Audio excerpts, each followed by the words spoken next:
Welcome back, everybody.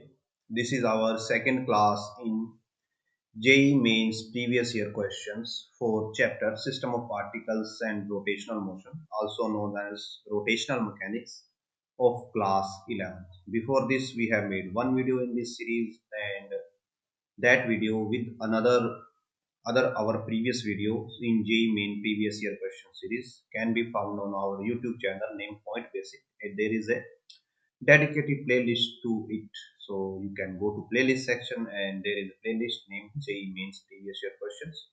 You can go and check out those videos. We have also started similar series for NEET previous year questions also, so go and check that one out also. And also, if you found these videos useful, then do like these videos, subscribe, share these videos as possible, subscribe to our channel. And if you have any comments or suggestions, then you can put them in comment section.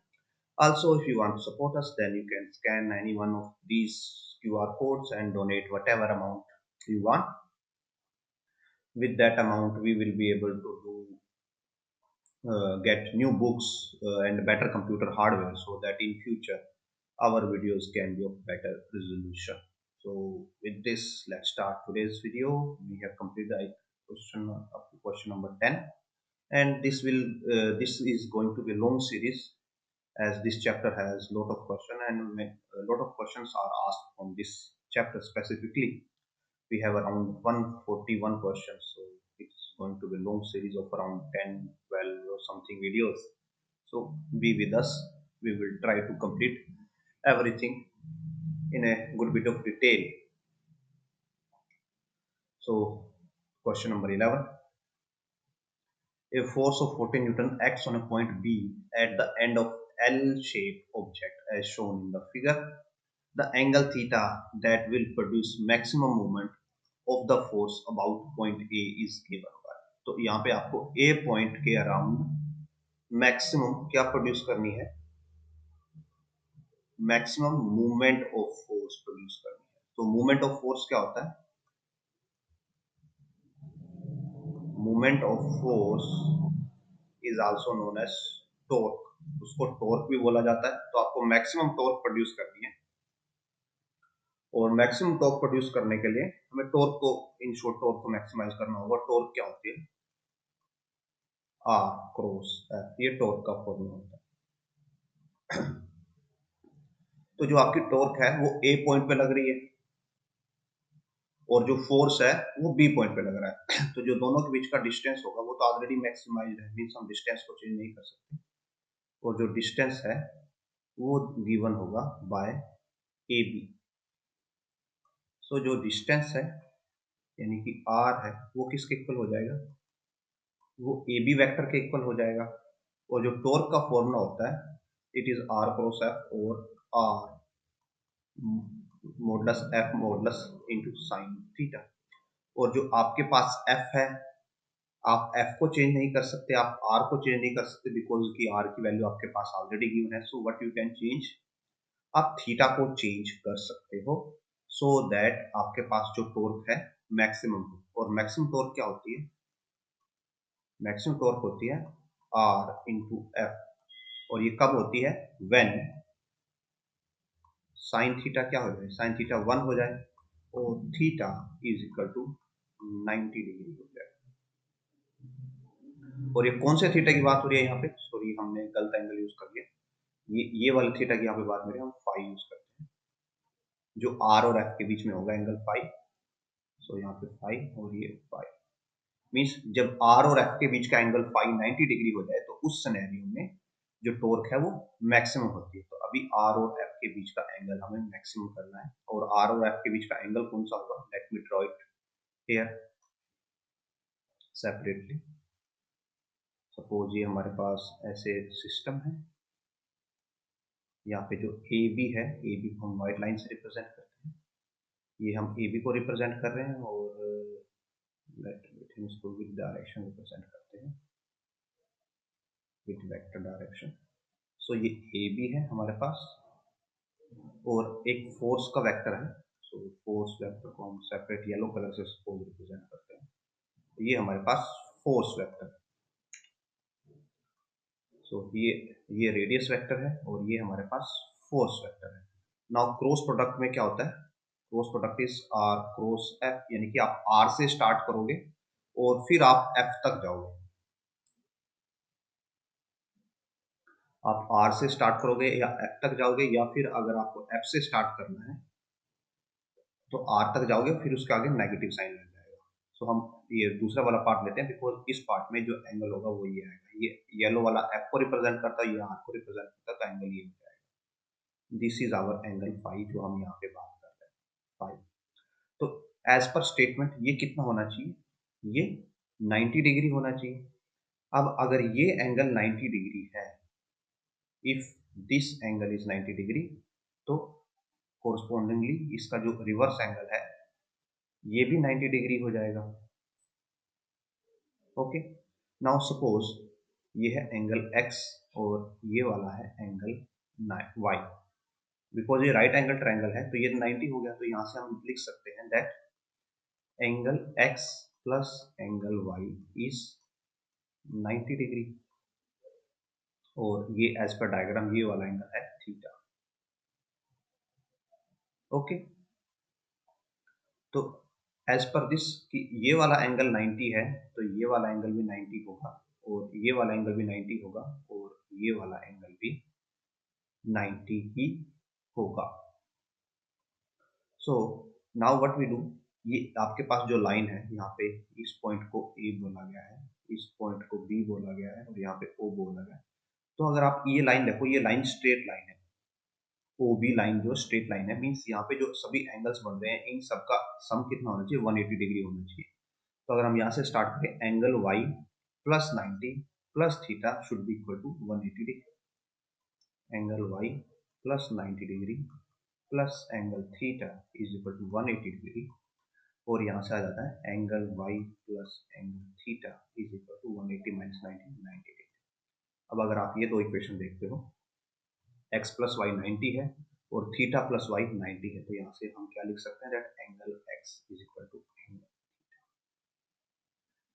और ये सब calculation हम कब कर रहे हैं, जब हमने साइन फाइव को 1 मान लिया और फाइव को 90 डिग्री मान लिया, ये वाला एंगल हमने 90 डिग्री कर दिया, तो कॉरस्पॉन्डिंगली ये एंगल भी 90 डिग्री हो गया।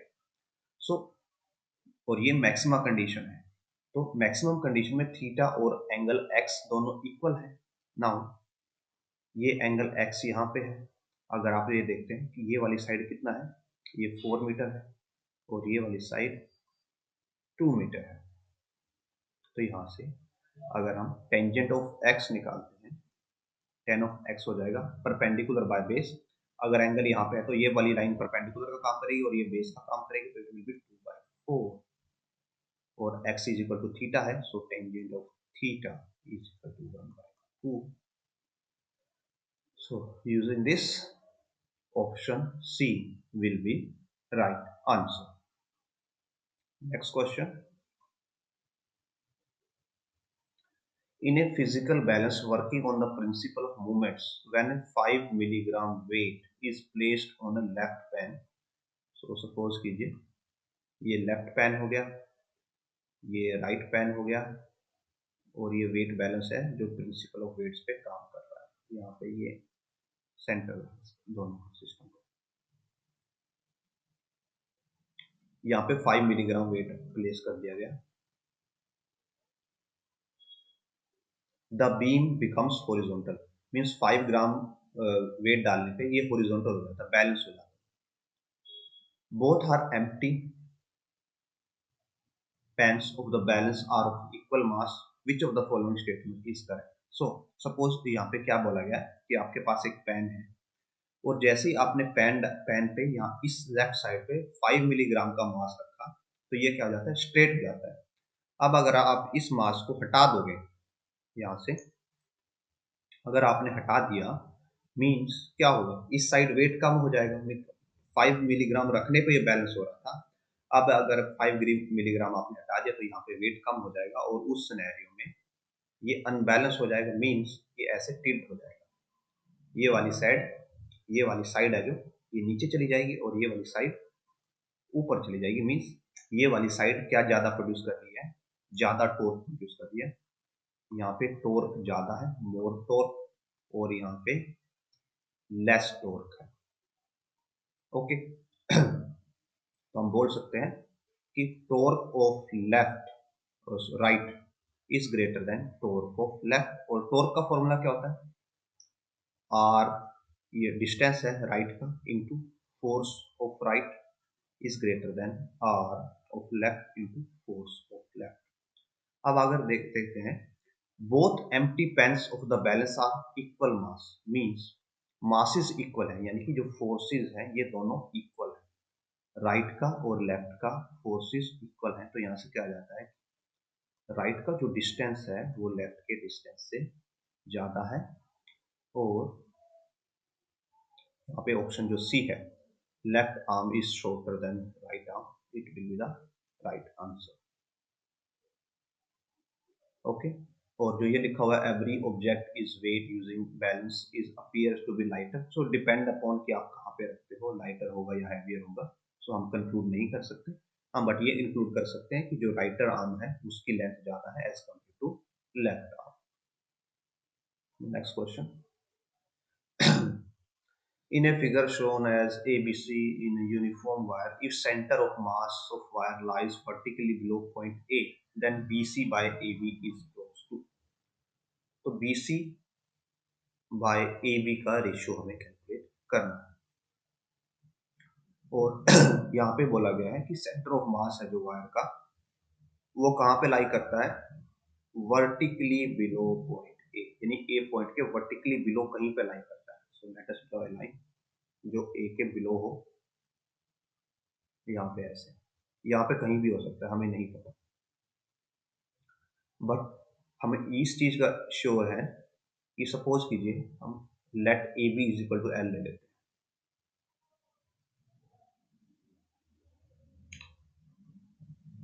लेट जो ए बी है उसको हमने एल मान लिया, और जो बी सी है, बी सी को हमने एक्स मान लिया। तो हमें क्या कैलकुलेट करना है, एक्स बाय एल, ये हमें कैलकुलेट करना है। तो अगर सपोज ये एल है, तो इसके नीचे जो भी पॉइंट होगा उसका एक्स कोऑर्डिनेट हम कंफर्मली बोल सकते हैं कि उसका एक्स कोऑर्डिनेट हो जाएगा एल कोस 60, और एल कोस 60 हो जाएगा यानी कि हाफ एल बाय 2। यानी कि इसके नीचे कोई भी पॉइंट आप लोगे, चाहे आप यहाँ पे लो, यहाँ पे लो, या यहाँ पे लो, या यहाँ पे लो, उसके लिए कंफर्म है कि उसका एक्स कोऑर्डिनेट एल बाय 2 होगा, वाई कोऑर्डिनेट डिपेंडिंग अपॉन ऊपर नीचे हो सकता है, एक्स कोऑर्डिनेट तो एल कोस 60 ही रहेगा, और यही सेंटर ऑफ मास का कोऑर्डिनेट भी होगा, एक्स कोऑर्डिनेट होगा। सो हम यहाँ पे x coordinate of centre of मास के थ्रू इस क्वेश्चन को सोल्व करने की ट्राई करेंगे। ओके सो यहाँ पे एक जो ए बी रोड है उसकी लेंथ हमने एक्स मान ली, और बी सी रोड है उसकी लेंथ हमने ए बी की एल मान ली और बी सी की एक्स मान ली। नाउ सपोज ये यूनिफॉर्म वायर है, यूनिफॉर्म वायर है, so let us do let मास पर यूनिट लेंथ हम सपोज कर लेते हैं रो, की मास पर यूनिट लेंथ रो है, तो मास ऑफ ए बी हो जाएगा rho L, and mass of B C हो जाएगा rho into x. Now centre of mass, जो बी पॉइंट है इसको 0 0 ले लेते हैं। अगर इसको 0 0 मानते हैं तो जो सी पॉइंट है, बिकॉज बी सी की लेंथ हमने एक्स मानी है, तो सी पॉइंट हो जाएगा एक्स कोमा 0, और जो ए बी पॉइंट है, जो ए बी पॉइंट हो जाएगा, बिकॉज ये लेंथ हमने एल मानी है, so it will be L cos 60 comma L sin 60, और एल cos 60 क्या होता है, एल बाय 2, और एल sin 60 होता है √3/2। तो ये आ गया ए पॉइंट के कोऑर्डिनेट, और हमारे पास बी पॉइंट के कोऑर्डिनेट्स हैं, सी पॉइंट के कोऑर्डिनेट्स हमारे पास अवेलेबल है। सो जो ए बी पार्ट है इसका सेंटर ऑफ मास कहाँ पे लाई करेगा, इसका सेंटर ऑफ मास यहाँ पे इसके मिडल में लाई करेगा, और वो हम कैसे निकाल सकते हैं, एक्स और वाई कोऑर्डिनेट्स को ऐड करके 2 से डिवाइड कर सकते हैं, तो एल बाय 2 प्लस 0 बाय 2 यानी कि L/4 कोमा √3/2 L प्लस 0/2 यानी कि √3L/4। ये सेंटर ऑफ मास आ गया AB का। ऐसे ही BC का सेंटर ऑफ मास क्या आएगा? BC के कोऑर्डिनेट है 0 0 x 0, तो ये इसके कोऑर्डिनेट सेंटर ऑफ मास क्या आ जाएंगे? x प्लस 0/2 प्लस 0 प्लस 0/2 यानी कि x/2 0। ये आ गए BC के सेंटर ऑफ मास के कोऑर्डिनेट। सो AB के सेंटर ऑफ मास के कोऑर्डिनेट आ गए, BC के सेंटर ऑफ मास के कोऑर्डिनेट आ गए। और सपोज ये BC का सेंटर ऑफ मास कहीं यहाँ पे लाई करता है, तो मीन्स हमने पूरे सिस्टम को 2 पॉइंट्स में रिड्यूस कर दिया। एक पॉइंट का मास है ρL और उसके कोऑर्डिनेट ये हैं, दूसरे पॉइंट का मास है ρx और उसके कोऑर्डिनेट्स ये हैं। नाउ अब हम अप्लाई कर सकते हैं दैट जो xcm होता है इक्वल टू होता है m1 x1 plus m2 x2 divide by m1 plus m2। m1 क्या है? AB और m2 क्या है? BC और x1 x2 इनके कोऑर्डिनेट्स हमारे पास अवेलेबल है। और xcm क्या है? बिकॉज ये बोला गया ऑलरेडी कि centre of mass lies vertically below point A point के वर्टिकली नीचे लाई करता है, तो x सेंटर ऑफ मास हमें पता है that is L/2। So using this, L/2 equals to rho L into L/4 plus rho x into x/2 divided by rho L plus rho x। So ये रो से रो कैंसिल हो जाएगा कॉमन लेके। Now we are going to solve it। So L/2 आता है L square by 4 plus x square by 2 divided by L plus x। यहाँ पे हम एलसीएम ले सकते हैं। So L/2 is equal to 4 LCM आ जाएगा 1/4 और it will be L square plus 2x square L square plus 2x square divided by L plus x। ये 2 इसको कैंसिल कर देगा और इधर मल्टीप्लाई हो जाएगा। So it will be 2L into L plus x equals to L square plus 2x square. Further solve करते हैं।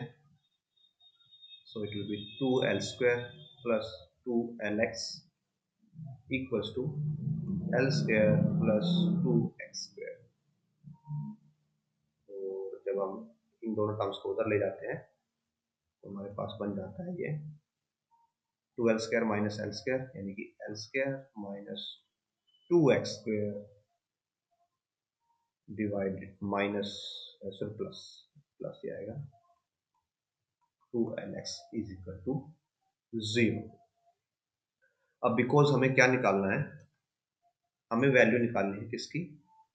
x बाय एल की हमें वैल्यू यहाँ पे फाइंड आउट करनी है। सो हम क्या कर सकते हैं, इस पूरी इक्वेशन में x बाय एल फॉर्म कर सकते हैं। कैसे कर सकते हैं? पूरी इक्वेशन को x स्क्वायर से डिवाइड कर दीजिए। तो जब पूरी इक्वेशन को x स्क्वायर से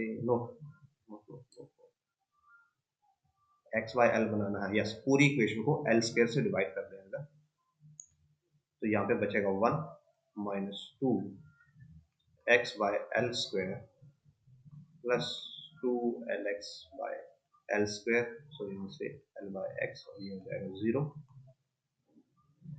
सो it will be 1 minus 2x by L square plus 2x by L is equal to 0।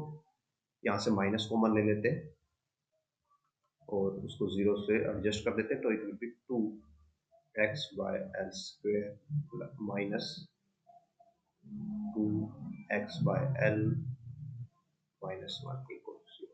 Now let x by L is equal to z।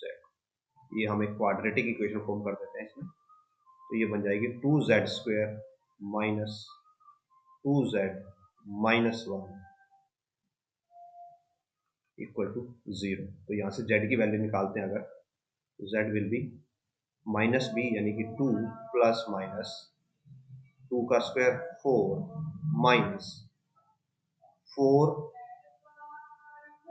Into 2 into -1 by 4 2 of a.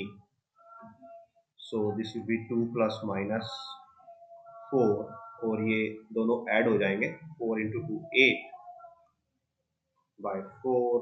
So 2 plus minus ये √12 होगा. √12 को लिखा जा सकता है 2√3 bye 4.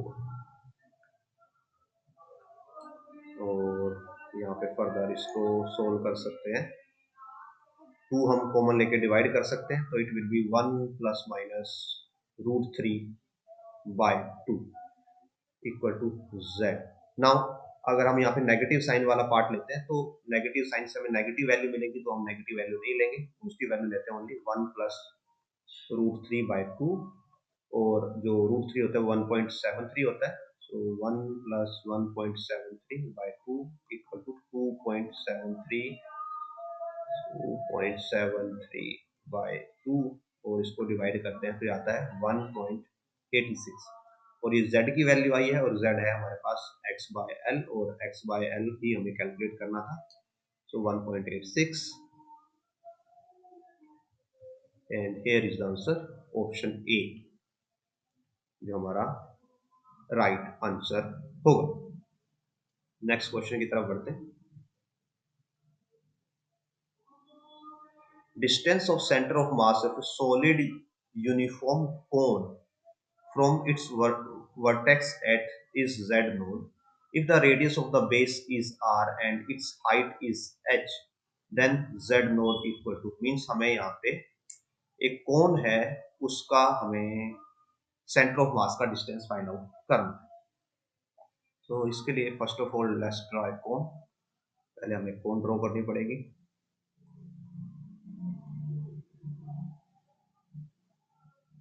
Let's rotate it slightly. Shift. Yes. तो हमारे पास एक कोन हो गई और कोन की रेडियस गिवन है r. बेस रेडियस गिवन है r. सो ये जो डिस्टेंस है ये वाला डिस्टेंस हमारे पास r है और हम यहाँ पे इसका सेंटर से भी डिस्टेंस ले लेते हैं. ये वाला डिस्टेंस भी हम प्लॉट कर लेते हैं बिकॉज इसके हमें नीड होगी आगे.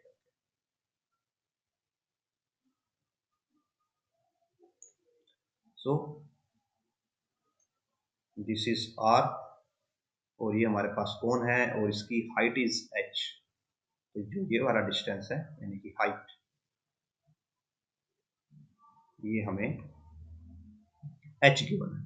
तो हमें इसका सेंटर ऑफ मास निकालना है. तो सेंटर ऑफ मास निकालने का सेम प्रोसीजर है हमारे पास. Let us consider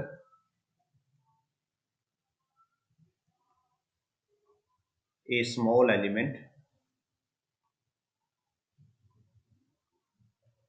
of thickness dx at distance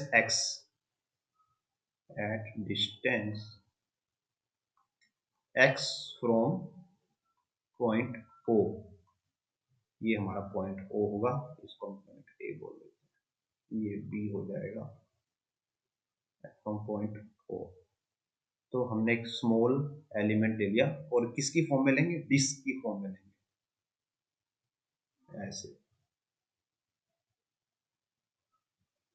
ऐसे डिस्क की फॉर्म में हमने एक स्मॉल एलिमेंट ले लिया. इस एलिमेंट की जो थिकनेस है दैट इज dx और जो इसका डिस्टेंस है दैट इज यहाँ तक इट इज x और जो इसकी रेडियस होगी दैट इज r और यहाँ पे एंगल जो बन रहा होगा वो होगा थीटा. सो हमारे पास जो इसकी स्लैंट हाइट आएगी मीन्स यहाँ पे हमने ए बी ले लिया है ओ ले लिया है. यहाँ पे पॉइंट ले लेते हैं पॉइंट्स डी और यहाँ पे पॉइंट ले लेते हैं पॉइंट सी. सो जो ओ सी है ओ सी की वैल्यू x है. सी डी है जो सी डी जो ये वाली लेंथ है इसकी वैल्यू हमारे पास r है, एंड जो ओ ए है ओ ए की वैल्यू h है, ए बी की वैल्यू हमारे पास r है। सो इन दोनों को अगर यूज करें हम तो हमारे पास जो टेंजेंट ऑफ थीटा हो जाएगा it will be r by h। और सिमिलरली अगर हम इन दोनों का यूज करते हैं तो इन दोनों का यूज करके भी हम लिख सकते हैं that tangent theta is equal to r by x। Now because ये जो ऑब्जेक्ट है ये क्या है, 3D ऑब्जेक्ट है, तो यहाँ पे जो मास होगा, mass is distributed over volume. So density हो जाएगी मास बाय वॉल्यूम, और वॉल्यूम होगी पूरी डिस्क की, इट विल बी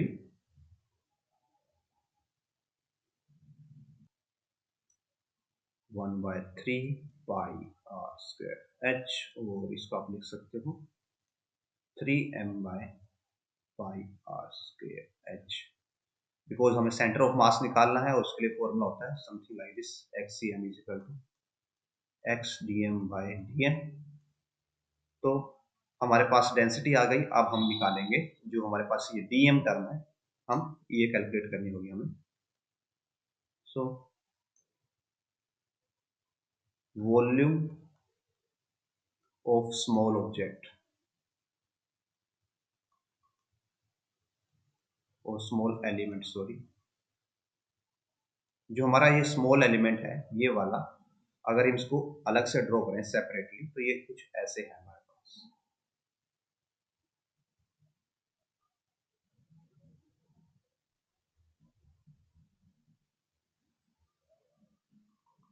मीन्स इसकी थिकनेस ये हमारे पास dx है, और जो इसकी रेडियस है दैट इज स्मॉल r। तो इसकी वॉल्यूम हो जाएगी area times this thickness, so it will be pi r square into d r, ये हो जाएगी इसकी वॉल्यूम, और इसको आप लिख सकते हो dv। और यहां से जो r है इस r को हम कन्वर्ट कर सकते हैं x की टर्म्स में। y x की टर्म्स में, बिकॉज जब हम इंटीग्रेट कर रहे होंगे, जब आप इंटीग्रेट करोगे तो आप x के साथ इंटीग्रेट कर रहे होगे, तो आप ये चाहोगे कि यहाँ पे आप जो r है इसको एलिमिनेट कर पाओ, बिकॉज ये r कांस्टेंट नहीं है। अगर ये r कांस्टेंट होता तो अब हमें इससे कोई प्रॉब्लम नहीं होती, बट बिकॉज ये r कांस्टेंट नहीं है इसलिए ये r भी वेरिएबल है, यहाँ पे ये value radius of this element ये भी वेरिएबल है, जैसे जैसे आप आगे बढ़ोगे तो ये रेडियस इंक्रीज होती जाएगी, और ये z की वैल्यू भी वेरिएबल है। तो आप दोनों वेरिएबल्स में से एक वेरिएबल ही रखोगे, दूसरे वेरिएबल को फिनिश कर दोगे और दूसरे को पहले की टर्म्स में ले आओगे, बिकॉज हमें ये पता है ऑलरेडी कि जो x और r में रिलेशन है r इज इक्वल टू है x टेंजेंट थीटा, और अगर हम यहाँ से डी आर निकालते हैं तो it will be D x, tangent theta का डेरिवेटिव होता है सीकेंट स्क्वायर थीटा, और थीटा कांस्टेंट है तो इसका डी थीटा यहाँ पे फर्दर नहीं आने वाला। सॉरी, यहाँ पे टेंजेंट थीटा कांस्टेंट है तो इसका डेरिवेटिव ही नहीं है, बिकॉज टेंजेंट थीटा ही कांस्टेंट हो जाएगा तो ये एज इट इज आएगा। So it will be d r is equal to d x into tangent theta. So d v की वैल्यू आ जाएगी पाई, आर की वैल्यू यहाँ पे आएगी x tangent square theta into d x tangent theta.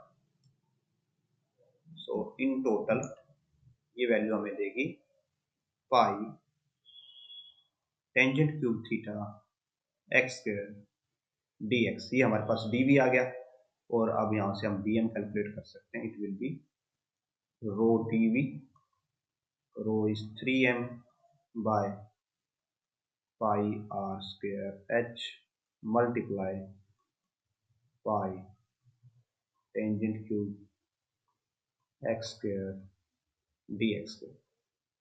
And यहाँ पे जो आर था ये हमने बाय मिस्टेक स्मॉल ले लिया, यहाँ पे कैपिटल आर आएगा बिकॉज हम पहले पूरी डिस्क की बात कर रहे हैं। So it is capital R और ये कंप्लीट आर है और ये कांस्टेंट है, यहाँ पे एच कांस्टेंट है, आर स्क्वायर कांस्टेंट है, 3m कांस्टेंट है, पाई सो कैंसिल हो जाएगा और टेंजेंट क्यूब भी कांस्टेंट है। So it will B 3m by r square h tangent cube theta x square dx। ये आ जाती है हमारे पास dm की वैल्यू। नाउ अब हमें जस्ट क्या करना होगा, xcm का फॉर्मूला लगाना होगा। सो it will B x dx dm by dm, ये है x सेंटर ऑफ मास का formula. So putting these values, यहाँ पे आएगा x 3m tangent cube theta divided by r square h x square dx divided by 3m tangent cube theta by r square h x square dx। तो ये term पूरी की पूरी common है दोनों में और कांस्टेंट टर्म यहाँ पे तो ये दोनों एक दूसरे से कैंसिल हो जाएंगे। और जो x की लिमिट्स है, अगर हम देखें लिमिट्स के लिए कि x कहाँ से कहाँ वेरी कर रहा है, तो अगर आप देखो x यहाँ से स्टार्ट होके यहाँ तक जा सकता है, मींस मैक्सिमम h तक जा सकता है और स्टार्ट होता है 0 से। सो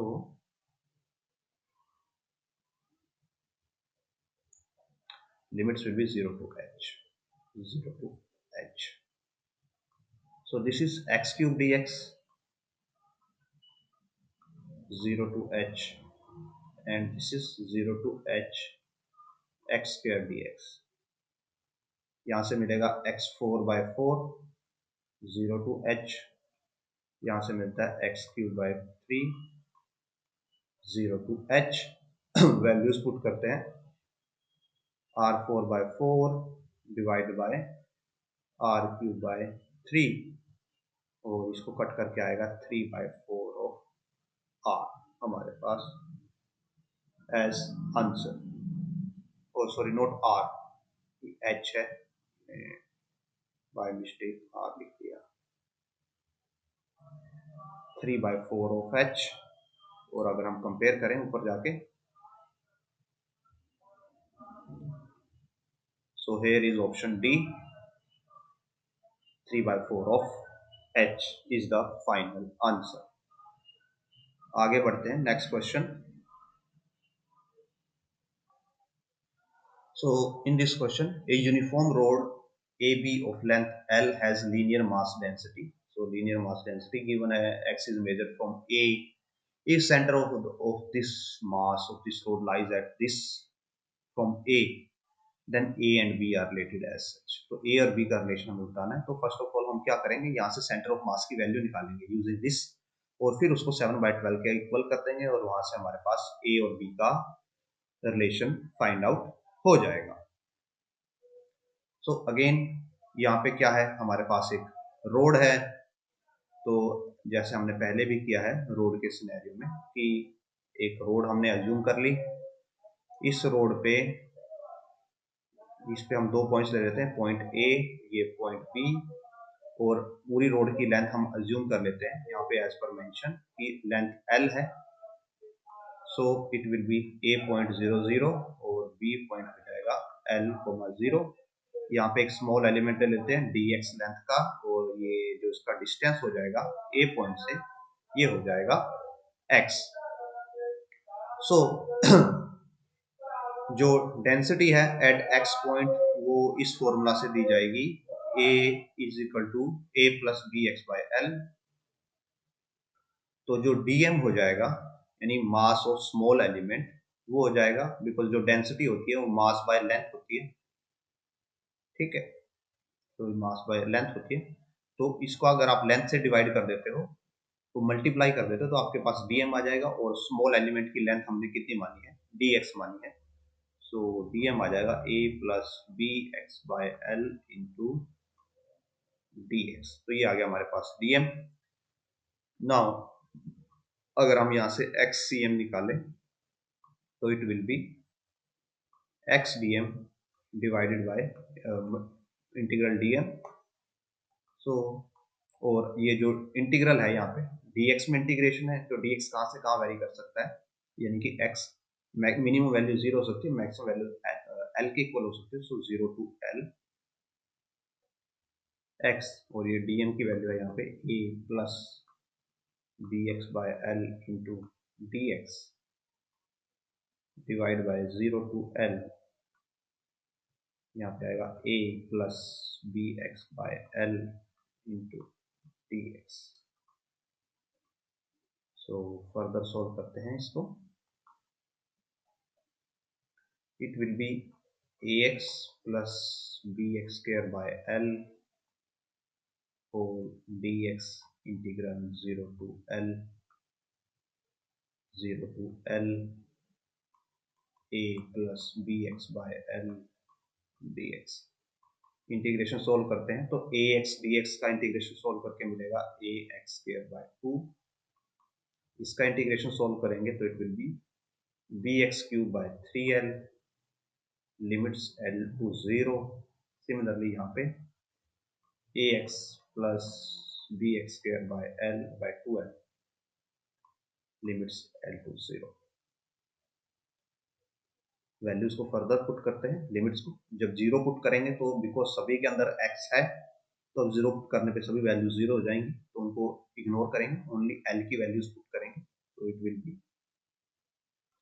al square by 2 plus bl cube by 3l divided by al plus bl square by 2l। यहाँ पे कैंसिल करके स्क्वायर देगा, यहाँ पे कैंसिल करके ओनली l बचेगा। l स्क्वायर यहाँ से कॉमन लिया जा सकता है और नीचे से l कॉमन लिया जा सकता है। So l square a by 2, ये b बाय 3, यहाँ से l a plus b by 2।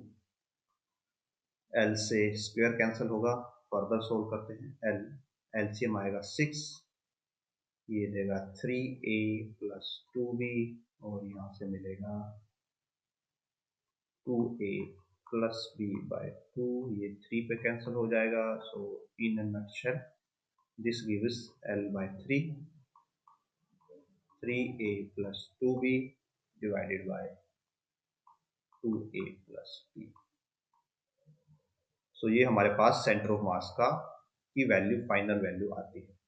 Let us copy this now. अब ऊपर जाते हैं तो ये मिला हुआ है कि सेट बोला हुआ है कि सेंटर ऑफ मास का डिस्टेंस कितने के इक्वल है, 7/12 के इक्वल है। तो जो हमने कैलकुलेट किया वो should be equal to 7/12 l। तो let us paste that value और उसको इक्वेट करते हैं 7/12 के। तो हमारी वैल्यू ये आई है, और एज पर स्टेटमेंट ये इक्वल होनी चाहिए 7/12 l के। सो l से l कैंसिल होगा, ये इसको 4 पे कैंसिल कर देगा, क्रॉस मल्टीप्लाई करते हैं। 4 into 3 12a plus 8b is equal to 14a plus 7b। सो यहाँ से b इधर आके माइनस और a इधर आके minus, so b is equal to 2a। और अगर देखते हैं हम यहाँ पे b is equal to option b is the right answer। Next question. A thin bar of length L has a mass per unit length lambda that increases linearly with distance from one end. If its total mass is m and mass per unit length at lighter end is lambda node, then the distance of the center of the mass of the lighter end is, तो lighter mass से ये बताना है कि center of mass का distance कितना होगा। तो फर्स्ट ऑफ ऑल अगेन हमारे पास ये रोड है, तो हम रोड ही फॉर्म करते हैं। ये हमने रोड ले ली और हम इसकी लेंथ अज्यूम कर लेते हैं कि हमारे पास जो टोटल लेंथ होगी रोड की वो लेंथ हम L ले लेते हैं। सो दिस इज, ये लेंथ हमने एल ले ली, ये स्टार्टिंग पॉइंट है ए 0,0 और ये फाइनल पॉइंट है B L,0 coordinate wise. So as per statement ये बोला गया कि जो लेंथ L है, मींस लेंथ तो L गिवन है और मास पर यूनिट लेंथ गिवन है लैम्डा, यानी कि लीनियर मास डेंसिटी आप बोल सकते हो म्यू।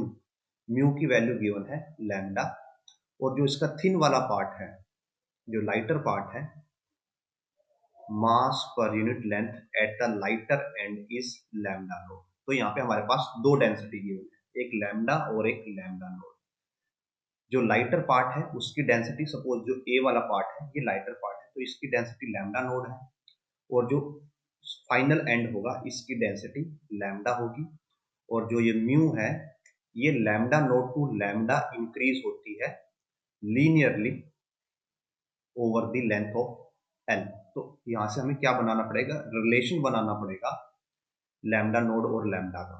तो सपोज कीजिए at any point mu is lambda dash, किसी पॉइंट पे बीच में म्यू की वैल्यू लैम्डा डैश है at distance x from point A. A point से x डिस्टेंस पे जो म्यू की वैल्यू है वो हमने क्या मान ली, लैम्डा डैश मान ली। तो लैम्डा डैश के रिलेशन क्या बना सकते हैं, लैम्डा नोड हमारा मिनिमम वैल्यू है प्लस दोनों का difference lambda minus lambda node, कितने डिस्टेंस पे एवरेज आउट हो रहा है, ये एल डिस्टेंस पे, मल्टीप्लाई बाय एक्स। तो ये हमारा लैम्डा डैश का रिलेशन बन जाएगा। अगर आप इसमें अभी एक्स की वैल्यू को एल पुट कर दो, अगर x की वैल्यू को आप l पुट कर दोगे तो lambda minus lambda node by l into L, L से l कैंसिल हो जाएगा, it will be lambda node plus lambda minus lambda node. तो आपको फाइनल वैल्यू लैम्डा मिल जाएगी। अगर आप x की वैल्यू को 0 पुट कर देते हो तो ये पूरी टर्म 0 हो जाएगी और ओनली लैम्डा नोड मिल जाएगा। तो दैट्स हाउ आप यहाँ पे रिलेशन को फॉर्म कर सकते हो। अगर इस टाइप के आपको कभी रिलेशन फॉर्म करने हैं जो लीनियर रिलेशंस है, तो उनके लिए क्या किया जाता है, ऑलवेज जो मिनिमम वैल्यू है प्लस मैक्स माइनस मिन divided by length into x. तो ये ऐसे आप रिलेशन बना सकते हैं। तो हमने लैम्डा डैश का रिलेशन बना लिया।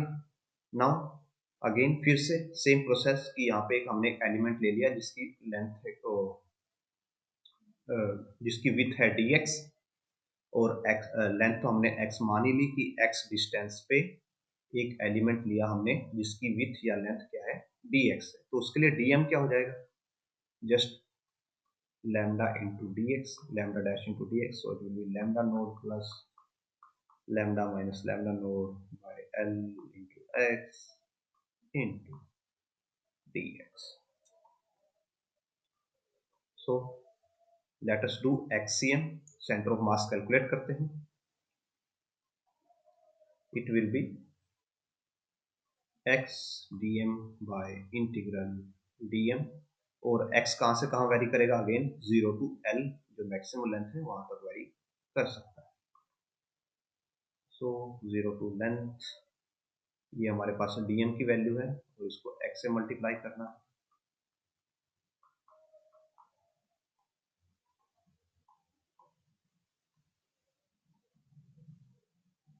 Divide 0 to L lambda node plus lambda minus lambda node by L into x by into dx। तो ये वैल्यू हमारे पास यहाँ पे आ जाती है। अब हम इसको फर्दर इंटीग्रेट करते हैं। इंटीग्रेट करने के लिए पहले हम इसको थोड़ा इजी वे में लिख लेते हैं। तो it will be lambda nought x not dx, only lambda nought x plus lambda minus lambda node by L x square, और ये अभी dx बाहर आएगा सबके साथ यहाँ पे dx और इंटीग्रल तो इसको तो इंटीग्रेट हम यहीं पे कर सकते हैं। It will be lambda nought dx का इंटीग्रेशन हो जाएगा lambda nought x plus lambda minus lambda node by l into x square by 2 limit l 0। यहाँ पे फर्दर वैल्यूज से डाल के इंटीग्रेट करते हैं तो it will be lambda naught x square by 2 plus lambda minus lambda node by L x cube by 3 limits L, 0। यहाँ पे भी एज इट इज हम लिखते हैं इसको lambda nought x lambda minus lambda node by L square by 2 limits L, 0। सभी के अंदर x अवेलेबल है तो जीरो वाली वैल्यू से कुछ नहीं आने वाला, तो ओनली L वाली वैल्यूज पुट करते हैं। Lambda node L square by 2 plus lambda minus lambda node by L cube by 3 divide lambda node L plus lambda minus lambda node L square by 2। तो यहाँ से देख सकते हैं आप ये कट होकर स्क्वायर पे जाएगा और ये इसको कट करेगा और यहाँ से L स्क्वायर कॉमन ले सकते हैं, ऊपर से नीचे से L कॉमन ले सकते हैं। सो L स्क्वायर कॉमन ले लिया lambda node by 2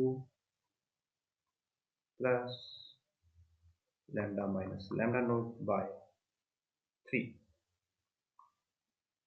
divided by L lambda node plus lambda minus lambda node by 2। Further solve करना पड़ेगा। सो इट विल बी ये L से स्क्वायर कैंसिल हो जाएगा, L एलसीएम आएगा यहाँ पे 6 और ये आएगा 3 lambda node plus 2 lambda minus 2 lambda naught divide by 2 lambda node plus lambda minus lambda node by 2। ये डिवाइड होके कट के 3 दे देगा। So L by 3 lambda node plus 2 lambda node plus 2 lambda divide by lambda node plus lambda. तो ये हमारे पास centre of मास की value आ गई। अब अगर हम ऊपर जाके कंपेयर करते हैं हमारे आंसर के साथ कि जो आंसर गिवन है, अब अगर आप देखते हैं कि आंसर में तो यहाँ पे कैपिटल एल की वैल्यू गिवन है, मास की वैल्यू गिवन है और लैम्डा तो कहीं पे एग्जिस्ट ही नहीं करता, और जो हमारा आंसर है इसके अंदर लैम्डा भी है और मास नहीं है। So what we have to do, यहाँ पे हमें मास के साथ सब्स्टिट्यूट करना होगा इस इक्वेशन के अंदर। सो फर्स्ट ऑफ ऑल पहले इसको कॉपी कर लेते हैं, अभी ऊपर जाते हैं, साइड कर लेते हैं बाकी की चीज को एंड पेस्ट करते हैं। एंड आल्सो जो हमारे पास यहाँ पे डीएम है, ये जो डीएम का एक्सप्रेशन है हम इसको भी कॉपी करते हैं।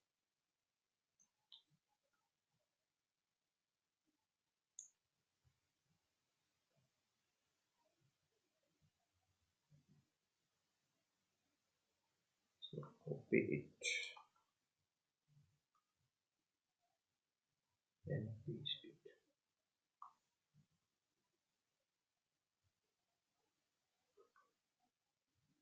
एंड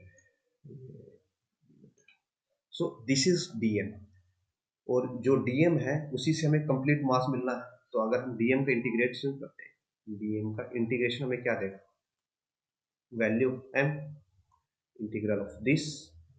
सो अगेन एक्स का इंटीग्रेशन हो रहा है तो 0 टू एल इंटीग्रेट होगा, lambda node plus lambda minus lambda naught X L और यहाँ पे डी एक्स। तो जब पूरे को इंटीग्रेट करेंगे तो ये देगा हमें यहाँ से lambda naught X plus lambda minus lambda node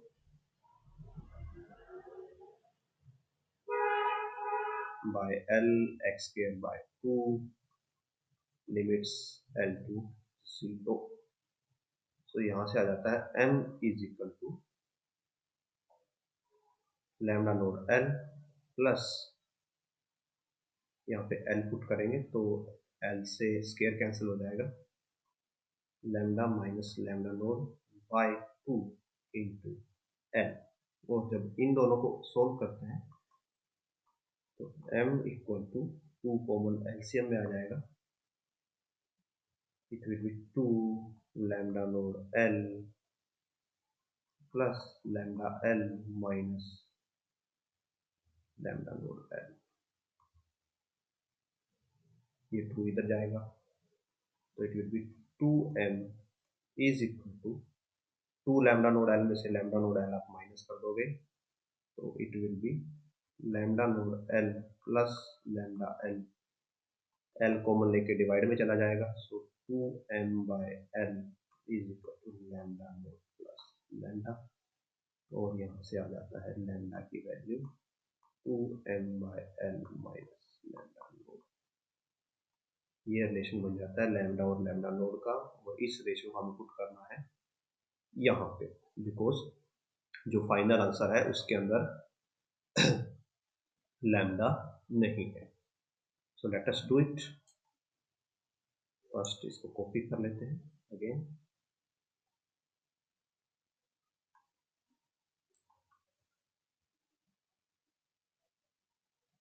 paste करते हैं,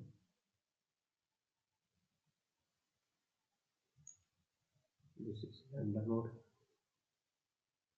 सो जब हम यहाँ पे एंड आई थिंक हमने कुछ और यूज कर दिया, लैम्डा बाय 3 था वो, यस l बाय 3 था, सॉरी प्रॉपर कॉपी नहीं हो पाया, l by 3, so it will be l by 3 lambda node as it is plus twice of 2m by l minus lambda node divided by lambda node plus 2m by l minus lambda node। तो जो lambda node है, lambda node से lambda node cancel हो जाएगा यहाँ पे, और बचेगा l by 3, ये जो l है ये रिवर्स होकर ऊपर आएगा और 2m नीचे रह जाएगा। यहाँ पे हमारे पास बचता है lambda node plus 4m by l minus 2 lambda node, so it will be l square by 6m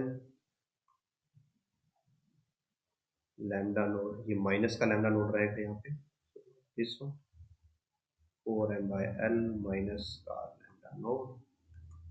और अब हम इसको फर्दर इंटरनली मल्टीप्लाई कर सकते हैं। जब हम मल्टीप्लाई करेंगे m से m कैंसिल हो जाएगा, ये बचेगा 4 by 6 यानी कि 2 by 3, और यहाँ से l स्क्वायर कैंसिल हो जाएगा, सो 2 by 3 of l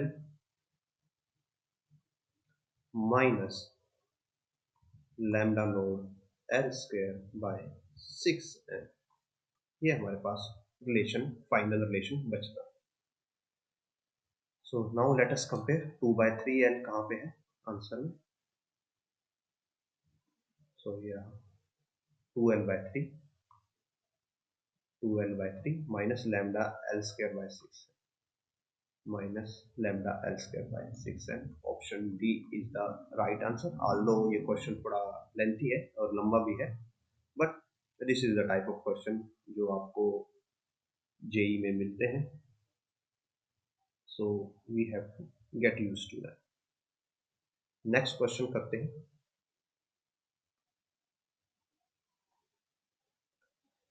A boy of mass 20 kg is standing on 80 kg free to move long cart। So long cart है और जो free to move है, there is negligible friction between cart and the ground। Initially the boy is standing at 25 centimeter from the wall।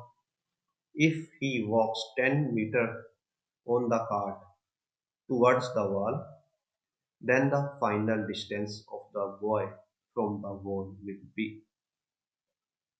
तो यहाँ पे एक दीवार है, एक कार्ट है और एक बॉय है। So let us do first of all diagram form करते हैं। सो सपोज ये हमारे पास वॉल है, यहाँ पे एक कार्ट है और जो कार्ट के ऊपर 25 सेंटीमीटर पे initially boy standing 25 centimetre from the wall. तो हम ये सपोज कर लेते हैं कि स्टार्टिंग में जो बॉय है वो यहाँ पे है, बीच में कहीं पे हमें डिस्टेंस एग्जैक्टली नहीं पता कि बॉय और कार्ट के बीच का डिस्टेंस कितना है, और ये डिस्टेंस है हमारे पास 25 मीटर, ये इनिशियल सिचुएशन। अब जो बॉय है उसका मास है 20 kg, सो इसका 20 kg डाउनवर्ड एक्ट कर रहा होगा, और जो हमारे पास कार्ट है, कार्ट का सेंटर कहीं पे होगा और उसका 80 kg मास डाउनवर्ड एक्ट कर रहा होगा। अब दूसरे सिनेरियो में क्या होता है, if he walks 10 metre on the cart towards the wall, अब वो 10 मीटर इधर आ जाता है। तो जब वो इधर 10 मीटर आएगा तो वो अपोजिट फोर्स किस पे लगाएगा, कार्ट पे लगाएगा, और जब वो कार्ट पे फोर्स लगाएगा तो कार्ट अपोजिट मोशन लेगा। तो इस सिनेरियो में हमें ये बताना है कि फाइनली सब कुछ एडजस्ट करके बॉय का डिस्टेंस फाइनली वॉल से कितना होगा।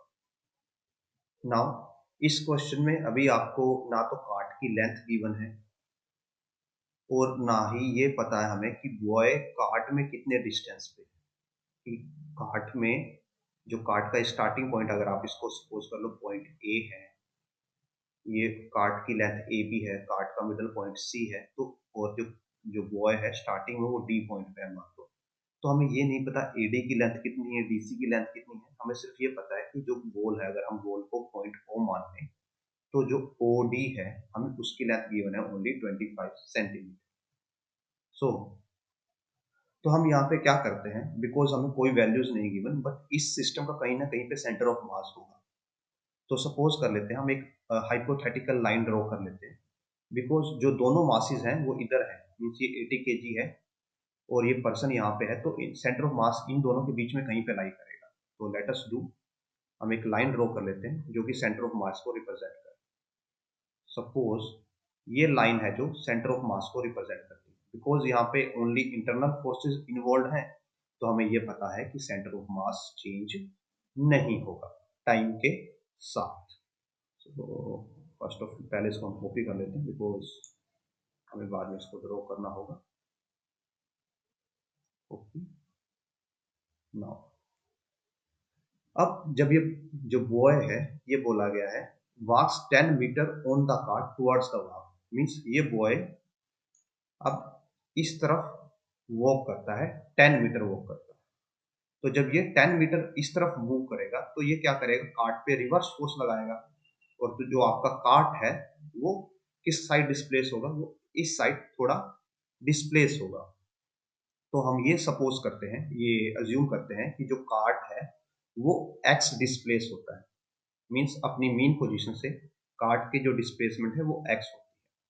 So final scenario will be like something this, कि जो आपका कार्ट है वो थोड़ा सा इधर डिस्प्लेस हो गया, और जो बॉय है बॉय थोड़ा इधर चला गया, और कितना चला गया, 10 मीटर चला गया। Let me move the boy.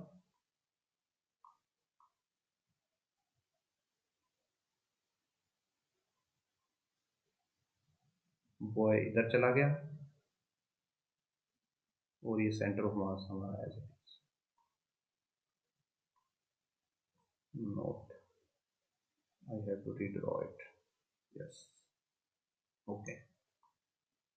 तो यहाँ पे हमारा सेंटर ऑफ मास बना हुआ एज इट इज, और जो बॉय है वो यहाँ पे आ गया। पहले ये इसने 25 मीटर डिस्टेंस पे था, इसने कितना डिस्टेंस ट्रेवल किया एडिशनल, अभी 10 मीटर ये इस साइड चला, बट बिकॉज जो कार्ट है आपका, जो कार्ट है वो कार्ट कितना मूव हो गया, जो ये कार्ट मूव हुआ है दिस इज एक्स, जो ये कार्ट मूव हो गया ये एक्स डिस्टेंस मूव हुआ, तो एक्चुअली जो बॉय है वो 10 मूव नहीं हुआ यहाँ पे, ओनली 10 एम, यानी कि 10 माइनस एक्स मूव हुआ। बॉय ने अगर आप इसको डायरेक्शन देते थे ये लेफ्ट, और ये राइट। तो जो बॉय था उसने लेफ्ट में 10 मीटर वो उसने ट्रेवल किया, बट जो उसका कार्ड था उसने राइट में x मीटर ट्रेवल कर लिया। तो जो बॉय की नेट डिस्प्लेसमेंट है फ्रॉम द वॉल, अभी वॉल यहाँ पे है, बॉय की नेट डिस्प्लेसमेंट हो जाएगी, बॉय नेट डिस्प्लेसमेंट हो जाएगी 25 प्लस 10, 25 तो उसके पहले ही था, sorry note plus 10 minus 10, 25 minus 10 plus x, ये बॉय की नेट डिस्प्लेसमेंट है फ्रॉम वॉल। एंड जो कार्ट है, कार्ट डिस्प्लेसमेंट हो जाएगी x। नाउ अब अगर हम यहाँ पे एक्सीएम का फॉर्मूला यूज करें, जो एक्सीएम होता है हमारे पास, it is equal to m1x1 plus m2x2 by m1 plus m2। और यहाँ पे इस फॉर्मूला को हम थोड़ा मॉडिफाई कर लेते हैं कि जो एक्सीएम होगा is equal to mass of y displacement of y plus mass of cart displacement of cart by mass of y plus mass of cart. और जो हमारा सेंटर ऑफ मास है उसको हम क्या कर लेते हैं, 0 0 पे अज्यूम कर लेते हैं। अगर सेंटर ऑफ मास को 0 0 पे अज्यूम कर लिया जाए तो एक्स कोऑर्डिनेट 0 हो जाएगा और ये टर्म इधर आके 0 बन जाएगी। So it will be 0 mass of y displacement of y from centre of mass of cart and displacement of cart from centre of mass. So जो बॉय 10 मीटर मूव किया था लेफ्ट साइड और cart x move कर गया था, तो boy की centre of मास से डिस्प्लेसमेंट कितनी हुई 10 माइनस एक्स, और कार्ट की डिस्प्लेसमेंट कितनी हुई x। तो मास ऑफ बॉय 20 गिवन है हमें, बॉय की डिस्प्लेसमेंट हो गई हमारे पास 10 minus X equal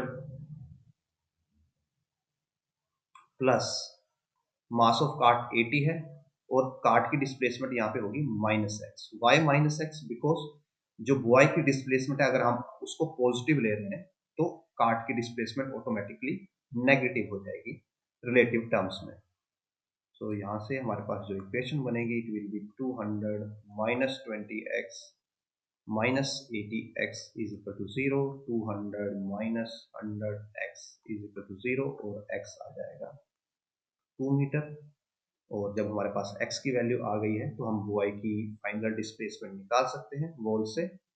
that will be, यहाँ पे x की वैल्यू पुट कर देंगे 25 माइनस 10 15 प्लस 2 यानी कि 70, तो 70 मीटर आंसर आएगा x की वैल्यू 2 पुट करके। तो मैच करते हैं तो option D is the right answer. So with this, इस वीडियो को हम यहीं पे फिनिश करते हैं। होपफुली जो हमने कवर किया वो आपके लिए अंडरस्टैंडेबल रहा होगा, आपकी थिंकिंग और अंडरस्टैंडिंग को उसने इम्प्रूव किया होगा।